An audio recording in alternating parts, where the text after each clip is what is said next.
When I was 10 years old, my family moved to a small town in northern New Hampshire called Linton.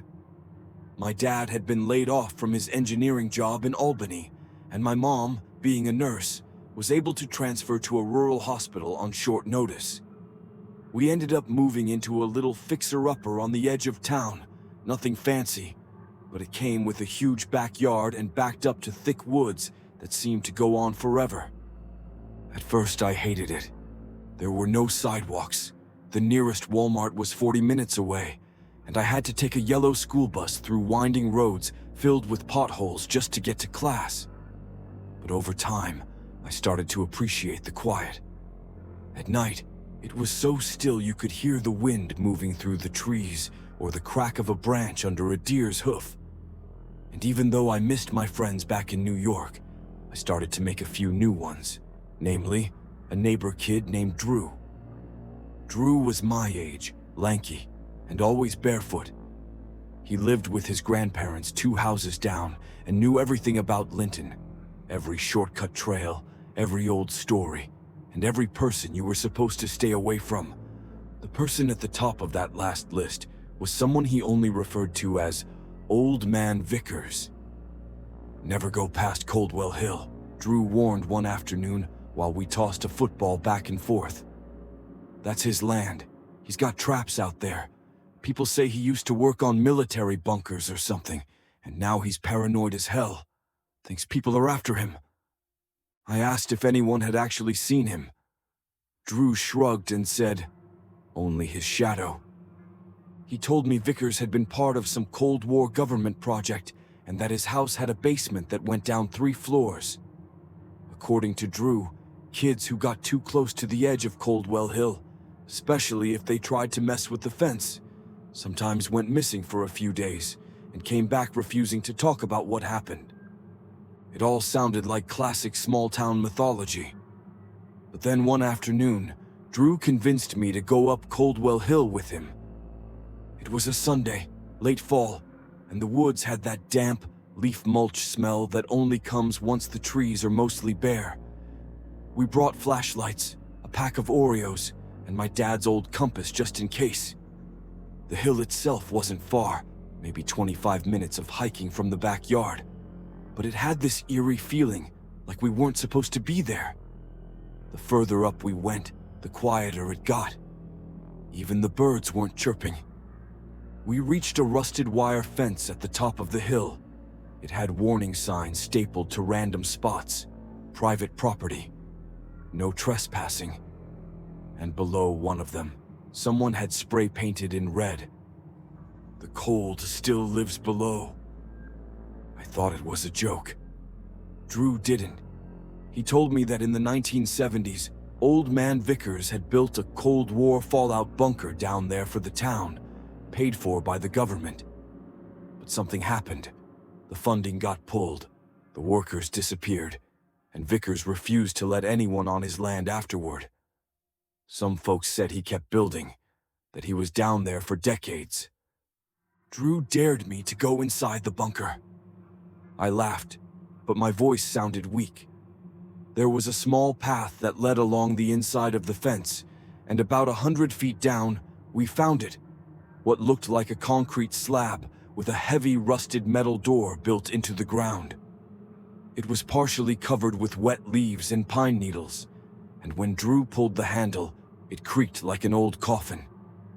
What hit us first was the smell: damp earth, rotting metal, and something sharp, almost metallic.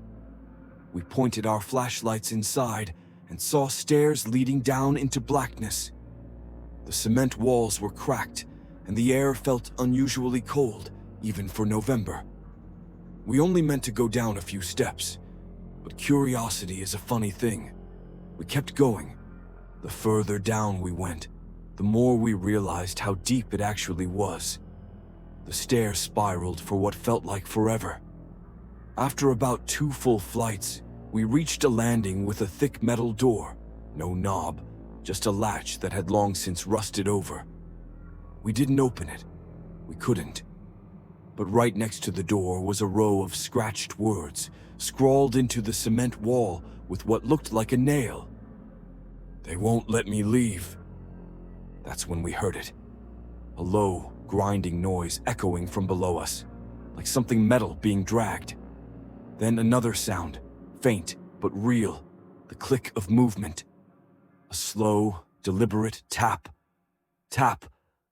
Tap. We ran. I don't think we even spoke to each other until we were halfway down the trail again, gasping, hearts pounding. Drew kept looking back, flashlight trembling in his hand. At one point he whispered, "Did you hear it breathing?" I told him no. I wish I had. Because what I heard wasn't breathing, it was humming. We told his grandparents everything. They didn't laugh. His grandpa, usually a pretty gruff guy, just stared out the window with a cigarette in his hand and said he was supposed to be gone, thought he died years ago. When we asked who, he didn't answer. That night, Drew came over to sleep at my house. We both tried to forget it. But around 2 a.m., I woke up and saw Drew standing by the window. I asked him what he was doing. He didn't move at first. Then he said, "There's someone standing in your backyard." I jumped out of bed and ran over. And there, at the edge of the tree line, just past the swing set, stood a figure, tall, unmoving, with what looked like heavy goggles over his eyes. A red light blinked softly from the side of his head. He didn't come any closer. But he didn't leave either. We moved out 2 months later. My dad said it was for work, some new job out west. But years later, when I asked him if that was the real reason, he said, "Your mother wanted you away from that town." And then he looked me dead in the eye and said, "There's something buried on that hill that was never meant to be found." To this day, I still dream about that bunker and the humming.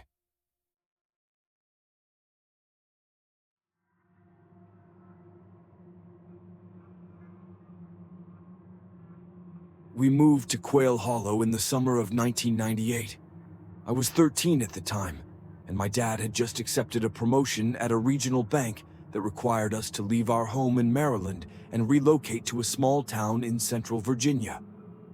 The new place was a charming little town called Fairlyn, full of colonial-style houses, a bustling main street, and old Southern charm.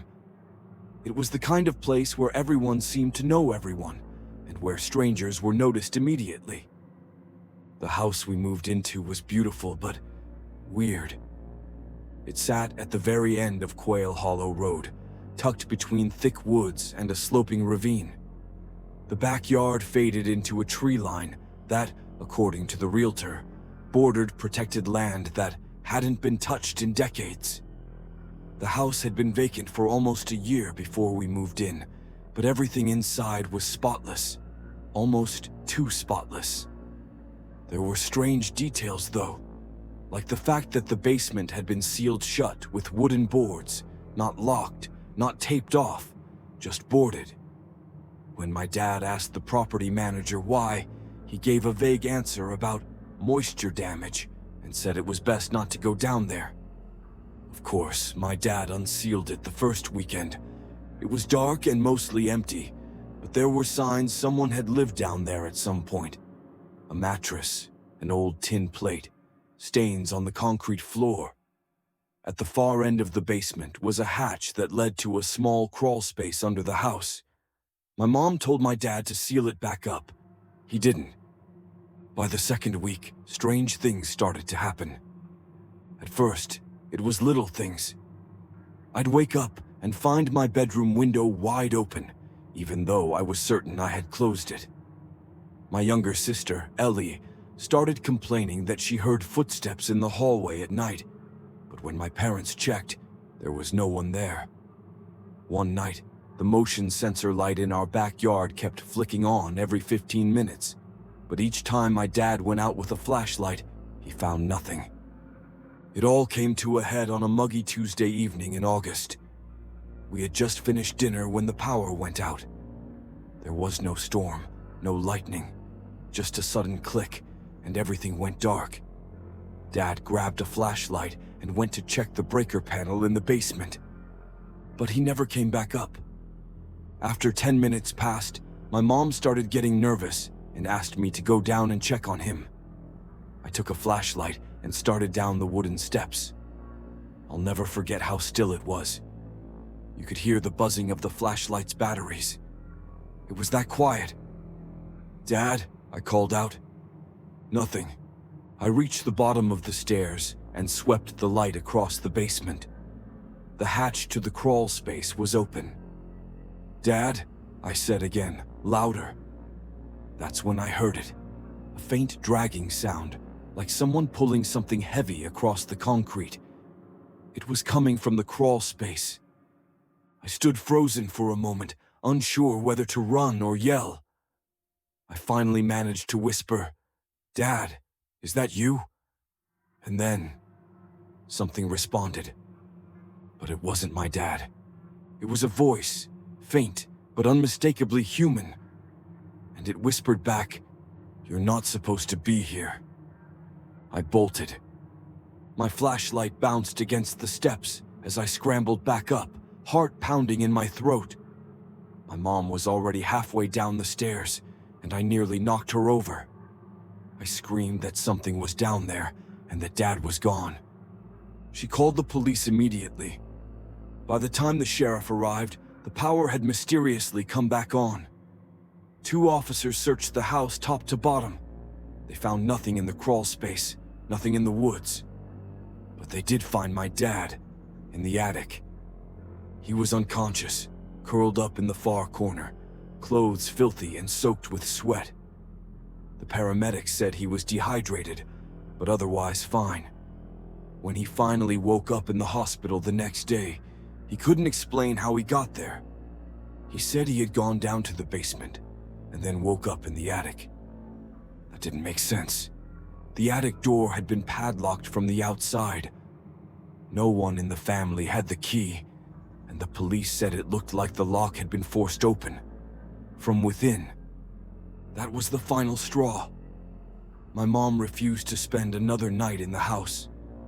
We packed up what we could and checked into a motel just outside of town. A month later, we sold the house at a loss and moved back north. My dad never fully recovered. He went back to work, but something about him changed. He was quieter, more anxious. He never mentioned that night again. Years later, when I was in college, I tried looking up the history of the house. It turns out Quail Hollow had once been the site of a small asylum in the 1940s. Nothing major, just a 5-room treatment center for wayward individuals, as the records described them. When it closed, the building was knocked down and a handful of new homes were built over the land. Ours had been one of them. The asylum had a basement-level holding room for violent patients. It was never legally documented. Some locals believed one of the patients never left, that he died during an escape attempt and was buried somewhere under the grounds.